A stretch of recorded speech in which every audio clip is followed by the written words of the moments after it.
অবিভক্ত ঢাকার সাবেক মেয়র বীর মুক্তিযোদ্ধা সাদেক হোসেন খোকার উপর 2011 সালের 4 ডিসেম্বর আওয়ামী সন্ত্রাসী কর্তৃক হামলার সাথে জড়িত আব্দুস সালাম সুমন নামের সাবেক এক ছাত্রলীগ ক্যাডারকে আটক করেছে পিরোজপুরের নাজিরপুর থানা পুলিশ।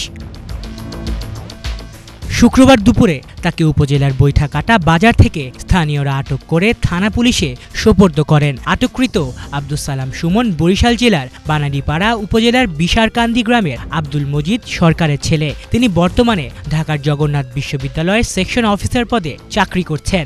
ওই হামলার সময় তিনি জগন্নাথ বিশ্ববিদ্যালয়ের ছাত্রলীগের ক্যাডার ছিলেন এবং হামলার সাথে জড়িত থাকার অভিযোগও স্বীকার করেছেন তিনি। অবিভক্ত ঢাকা সিটি কর্পোরেশনের মেয়র বীর মুক্তিযোদ্ধা বিএনপি মহানগর ঢাকা মহানগরের সংগ্রামী আহ্বায়ক জননেতা সাদেক হোসেন খোকার উপর 2011 সালের 4 ডিসেম্বর ফ্যাসিবাদ আওয়ামী লীগের সন্ত্রাসীরা ছাত্রলীগের গুন্ডারা তার উপর অতর্কিত হামলা করে এবং তাকে ব্যাপকভাবে রক্তাক্ত করে এবং সেই ধারালো অস্ত্র দিয়ে তাকে যে আঘাত করা হয় সেই যে প্রধান লোকটি সেটি আজকে নাজিরপুর উপজেলার বৈঠাকাটা বাজারে জনতা তাকে ধরে। তার নাম আব্দুস সালাম সুমন। সে ছাত্রলীগের ক্যাডার ছিল।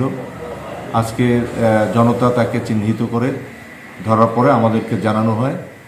আমরা তখন তাকে ভেরিফাই করার জন্য সেই তৎকালীন ফুটেজগুলো চেক করি। চেক করার পরে এক পর্যায়ে সে নিজেও স্বীকারোক্তি করে যে হ্যাঁ ওই ঘটনার সাথে সে জড়িত। এরপরে আমরা তাকে এই কুখ্যাত সন্ত্রাসীকে আমরা পুলিশে সোপর্দ করি। এখন এই পুলিশ তার নিজস্ব গতিতে এই কালপিটকে তার ব্যবস্থা করবে, আমরা সেটা আশা করি।